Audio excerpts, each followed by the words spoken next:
Hello friends, very good evening. Welcome to the Hindu editorial analysis. ఇవాళ మనం చూడబోతున్న article in the name of God అనే టైటిల్తో మనకి వచ్చింది. పాకిస్తాన్లో మాబ్ లించింగ్ జరుగుతుంది దేవుడి పేరు పైన, దాని గురించి ఈ ఆర్టికల్.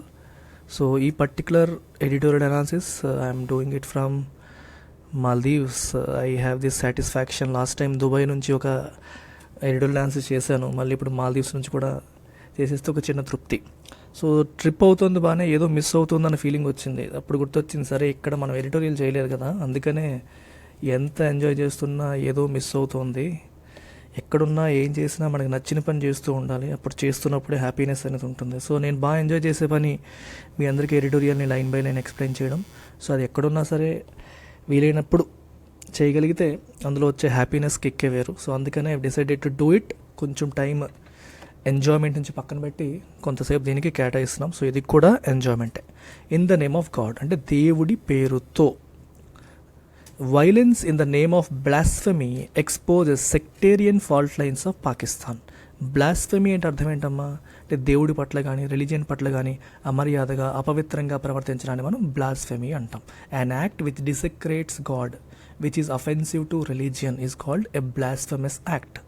అంటే చెప్పులు వేసుకొని దేవుడి గుడిలోకి వెళ్ళిపోవడం, లేకపోతే బైబిల్ని, లేకపోతే భగవద్గీతని, లేకపోతే ఖురాన్ని దాన్ని అవమానించడం కానీ, దాన్ని కాళ్ళ దగ్గర ఇట్లాంటివన్నీ బ్లాస్ఫెమస్ యాక్ట్స్ అని అంటాం. అండ్ పాకిస్తాన్లో ఏం జరుగుతుందంటే బ్లాస్ఫెమీ పేరుతో వైలెన్స్ చేస్తున్నారు. అంటే కొంతమంది మైనారిటీస్ లైక్ క్రిస్టియన్స్ కావచ్చు, వేరే పాకిస్తాన్లో మైనారిటీస్ అంటే ఎవరు ఇస్లాం మెజారిటీ కాబట్టి వేరే మతాల వాళ్ళు మైనారిటీస్ అవుతారు. వాళ్ళు ఖురాన్ని అపవిత్రం చేశారు అనే పేరుతో వాళ్ళ పట్ల వైలెన్స్ అనేది, హింస అనేది ఇస్లామిస్టులు చేస్తున్నారు. And this is exposing sectarian fault lines. Fault line అంటే ఇద్దరి మధ్య ఉన్న డిఫరెన్స్ ఆఫ్ ఒపీనియన్. అంటే ఏ విషయానికైతే ఇద్దరి మధ్య, for example Kashmir is a fault line between Pakistan and India. And ఇండియాకి పాకిస్తాన్కి మధ్యలో ఏకాభిప్రాయం లేని ఒక అంశం కాశ్మీర్.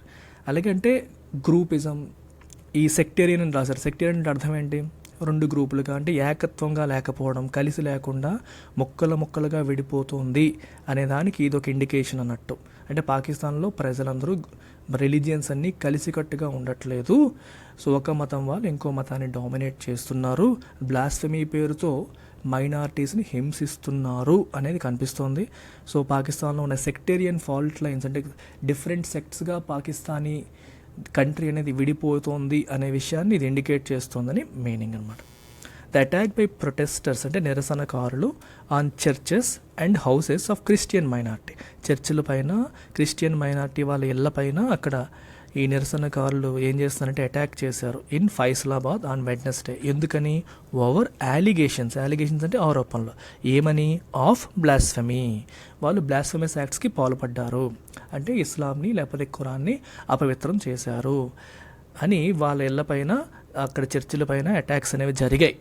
సో ఇదేంటి ఈ ఇన్సిడెంట్స్ అనేవి is at another example of how dangerously sectarian Pakistan is.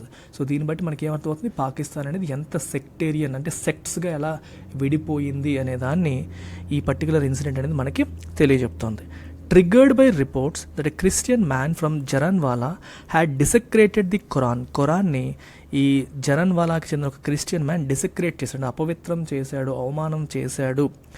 డిసెక్రేషన్ అంటే పవిత్రంగా ఉండాల్సిన దానికి ఆ పవిత్రతను మెయింటైన్ చేయకపోవడం. ఫర్ ఎగ్జాంపుల్ చెప్పులు వేసుకొని గుడికి వెళ్ళిపోయామనుకోండి, దట్ ఈస్ కాల్డ్ డిసెక్రేషన్, అట్లాంటివి అనమాట. సో డిసెక్రేట్ చేశారు అన్న వార్తలు వచ్చాయి. ఆ వార్తలు చూసి ట్రిగ్గర్ అయ్యి ఈ కొంతమంది ఎక్స్ట్రీమిస్టులు ఇటువంటి కార్యక్రమానికి పాల్పడ్డారు. The incident took place just weeks after a man was shot dead by gun man on the allegation of blasphemy in బలూచిస్తాన్లో కూడా రీసెంట్గా బ్లాస్ఫెమీ చేశాడు అని చెప్పేసి ఒక అతన్ని కాల్ చంపేశారు. అది జరిగిన కొన్నాళ్ళకే మళ్ళీ ఈ ఇన్సిడెంట్ అనేది జరిగింది. In February a man was lynched over allegations that he had desecrated the Quran in Punjab. ఫిబ్రవరిలో పంజాబ్లో కూడా ఖురాన్ని డిసెక్రేట్ చేశారు అని చెప్పేసి ఇంకో మనిషిని కూడా ఇట్లాగే కొట్టి చంపేశారు. లించింగ్ అంటే కిల్లింగ్, మాబ్ లించింగ్ అంటే గుంపుగా వెళ్ళి చంపేయడం అనమాట. The authorities have largely remained spectators. So మన అథారిటీస్, ప్రభుత్వం, అధికారులు ప్రేక్షక పాత్ర వహించారు, స్పెక్టేటర్స్గా ఉండిపోయారు, కానీ అటువంటి యాక్షన్ తీసుకోలేదు. అంటే కళ్ళెదురుగిన జరుగుతున్నా వాళ్ళు ఆపే ప్రయత్నం చేయట్లేదు. When mobs have taken it upon themselves to punish the blasphemers, ఎవరైతే బ్లాస్ఫెమీకి పాల్పడ్డారో వాళ్ళని పనిష్ చేసే రెస్పాన్సిబిలిటీ మాబ్స్, అంటే చట్టాన్ని వాళ్ళు తమ చేతుల్లోకి వాళ్ళు తీసేసుకుంటున్నారు. ఇలాంటి టైంలో ప్రభుత్వం ఏమైనా చేసిందా? ఏమీ చేయలేదు. ఇన్ఫ్యాక్ట్ పాకిస్తాన్లో బ్లాస్ఫెమీ అనేది చట్టరీత్యా నేరం. సో బ్లాస్ఫెమీకి పాల్పడితే వాళ్ళకి ఉరిశిక్ష వరకు విధించేంత కఠినతరమైన చట్టాలు ఉన్నాయి. కానీ ఇప్పటివరకు ప్రభుత్వం లేదా జ్యుడిషియరీ ఎవరిని కూడా ఎగ్జిక్యూట్ చేయలేదు, అంటే ఉరిశిక్ష విధించలేదు. కానీ ప్రభుత్వం విధించడానికి ముందే protesters, vigilantes, people who take law into their hands, వాళ్ళని విజిలాంటేస్ అంటాం. వీళ్ళు మాత్రం గుంపులుగా ఫామ్ అయిపోయి వాళ్ళే చట్టాన్ని తమ చేతుల్లోకి తాము తీసేసుకొని వాళ్ళని చంపేయడం, వాళ్ళ చర్చలు కూలదోయడం, ఇల్లు కూలదోయడం లాంటివి చేసేస్తున్నారు.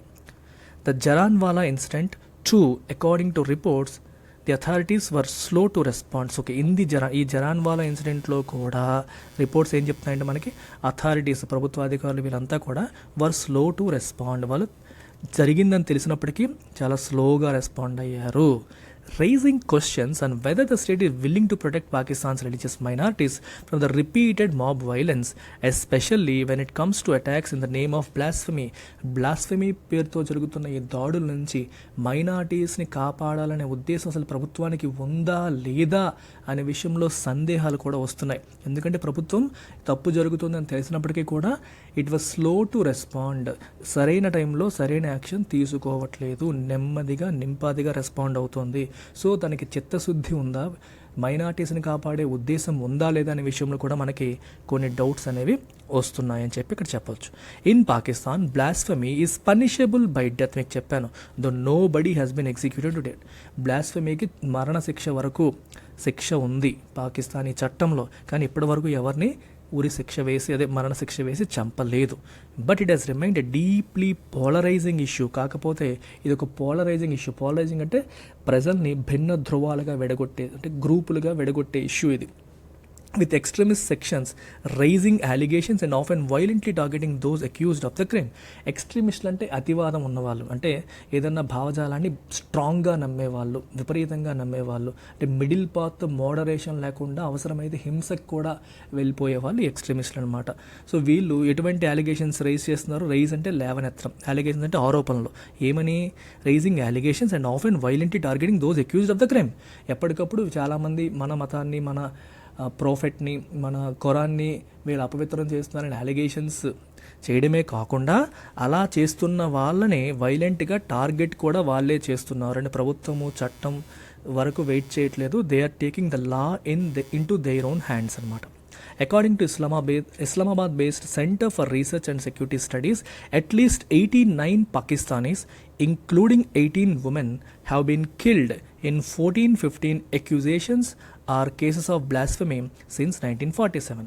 So, Islamabad-based Center for Research and Security Studies prakaram, at least 89 Pakistanis, 89 మంది Pakistanis, అందులో 18 మంది women have been killed. In 1415 cases వచ్చాయి, ఎక్యూజేషన్స్ వచ్చాయి, బ్లాస్ఫెమీ ఎక్యూజేషన్స్ వచ్చిన కేసెస్ వచ్చాయి. వీటిలో 89 మంది పాకిస్తానీస్ని, అంటే పాకిస్తానీస్ అంటే ఇస్లామిస్టులు కాదు, వేరే వాళ్ళు, రిలీజియస్ మైనారిటీస్ అని తీసుకోండి, వాళ్ళని చంపడం అనేది జరిగింది. According to this particular organisation, there has been a major jump in blasphemy accusations over the past decade. గత దశాబ్దంగా ఈ బ్లాస్ఫెమీ ఎక్యూజేషన్స్లో మేజర్ జంప్ అనేది మనకి కనిపిస్తుంది. Civil society groups, international rights organizations as well as Pakistan's judiciary have in recent years express their concerns over the misuse of the blasphemy loss.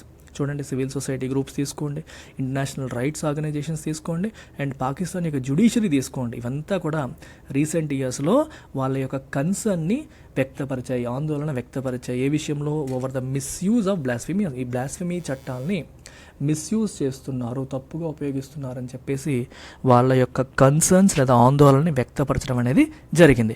The Islamabad high court had once suggested that parliament amend the laws to give stronger punishment to those who raise false blasphemy accusations.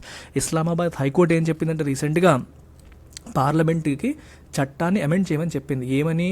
ఎవరైతే తప్పుడు blasphemy ఎక్యూజేషన్స్ rise చేస్తారో, అంటే blasphemy చేయకుండానే వాళ్ళు చేశారని తప్పుడు accusations లేదా ఆరోపణలు ఎవరైతే చేస్తారో వాళ్ళకి ఇంకా పెద్ద శిక్ష విధించండి అని చెప్పేసి చట్టాన్ని అమెండ్ చెయ్యమని మన ఇస్లామాబాద్ హైకోర్టు చెప్పింది. అయినప్పటికీ పార్లమెంట్ రెస్పాండ్ అవ్వలేదు.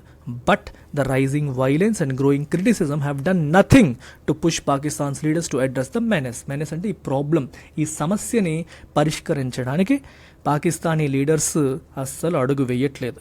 ఈ వైలెన్స్ అనేవి పెరుగుతున్నాయి, క్రిటిసిజం అనేది పెరుగుతుంది. ఇన్ని జరుగుతున్నప్పటికీ కూడా వాళ్ళలో ఎటువంటి మార్పు రాలేదు, ఎటువంటి కదలిక రాలేదు. ఈ సమస్యని అడ్రస్ చేయాలన్న ఆలోచన కూడా వాళ్ళకి రావట్లేదు. ఆన్ ద కాంట్రరీ, ఇంకా ఆన్ ది ఆపోజిట్ సైడ్ అంటే యాక్చువల్గా దీన్ని అడ్రస్ చేయాలి అని మనం అంటుంటే ఆన్ ద కాంట్రరీ అంటే దానికి వ్యతిరేకంగా ఆపోజిట్గా ఏం జరుగుతుంది? The senate passed a bill in August to increase punishment for those using derogatory remarks about the profits family members and close companions and the first 4 క్యాలిఫ్స్.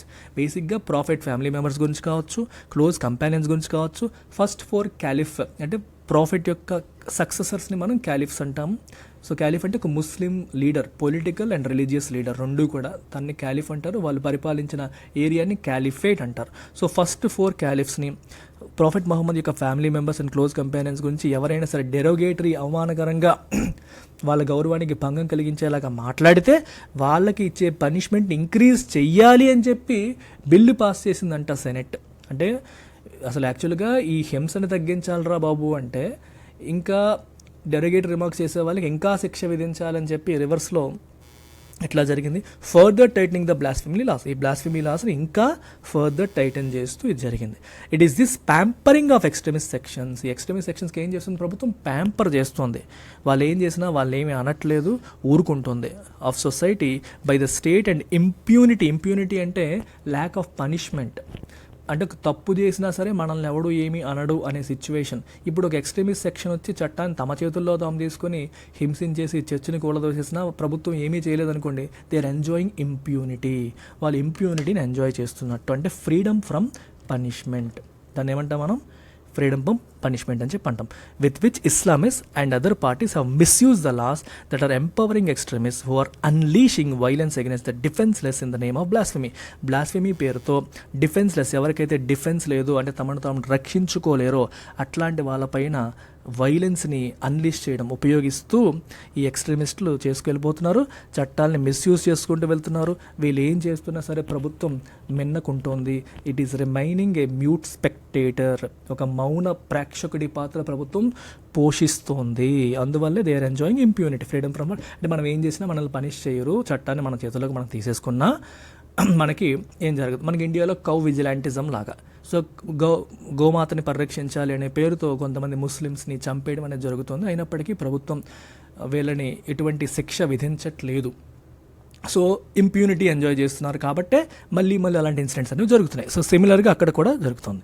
So this law with its colonial origins, colonial time నుంచి ఉన్న law ఇది, should not have any place in a modern state. ఇటువంటి modern స్టేట్లో ఇటువంటి చట్టాలు ఉండకూడదు. But in Pakistan where religion has been used by all stakeholders. Pakistan అనేది మనలాగా సెక్యులర్ కాదు. సో రిలీజియన్ని అందరూ కూడా వాళ్ళ ప్రయోజనాల్ని పెంచుకోవడం కోసం, స్వార్థ ప్రయోజనాలని పెంపొందించుకోవడం కోసం ఉపయోగించుకునే ప్లేస్ అది. అట్లాంటి పాకిస్తాన్లో there is no commitment to tackle the real problem. Real ప్రాబ్లమ్ని ట్యాకిల్ చేయాలన్న కమిట్మెంట్ ఏ ఒక్కరికి, చిత్తశుద్ధి అనేది ఏ ఒక్కరికి లేదు. The authority should at least take urgent measures to stop the violence in the name of blasphemy. At least ఈ బ్లాస్ఫెమీ పేరుతో వైలెన్స్ చేస్తున్న వాళ్ళు ఈ హింసని ఆపడానికి కొంచెం అర్జెంట్ మెజర్స్ అనేవి తీసుకోవాలి, చర్యలు తీసుకోవాలి. Such incidents only reinforce the sectarian fault lines of Pakistan state and society. ఇటువంటి ఇన్సిడెంట్స్ అంటే బ్లాస్ఫెమీ పేరుతో హింసకు పాల్పడ్డ హింసాత్మక సంఘటనలు ఏవైతే జరుగుతున్నాయో అవి దేన్ని రెయిన్ఫోర్స్ అంటే పెంపొందించడం, స్ట్రెంగ్తెన్ చేయడం. వీటిని సెక్టేరియన్ అంటే జనాల్ని విడగొట్టేలాగా, ఫాల్ట్ లైన్స్ అండ్ డిఫరెన్సెస్, ప్రజల మధ్య ఆల్రెడీ ఉన్న డిఫరెన్సెస్ని ఇంకా పెద్దవ చేసి వాటిని విడగొట్టేలా చేస్తాయి ఈ హింస జరిగినప్పుడు. మైనారిటీస్ ఏమని ఫీల్ అవుతారు?